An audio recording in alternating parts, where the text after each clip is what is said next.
Обучать, чтобы потом после нас кто-то мог продолжить это дело. Ну, если будут инструменты, они Готовишь, раскладываешь. да. И это уже в термоса сразу раскладка идет. И развозишь. И разводим, да, УАЗик сейчас только выехал, он сейчас вернется. На встречу нам попал. Да, серый. Да. Второй УАЗик Евгений Анатольевич выехал.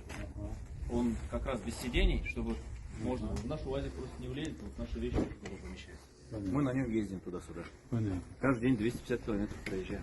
Каждый день. В 4 утра выдвигаемся туда по ночи. Ага. И оттуда выезжаем где-то примерно в 2-3 часу, если ничто нас не задержит. Если задержит, нет проблем, в 6 выезжаем. Чем кормишь? Гречневой кашей с тушенкой. Вместе сейчас обойдемся, покушаем прямо из котла. И здесь народ у тебя, да? И здесь, да. Получается. Только что забрали, сейчас процесс передачи тоже здесь идет параллельно. Они мне организовали. Здесь скоро придет. А что она? А там должны быть от Шкоды приехать. От чего? От Шкоды.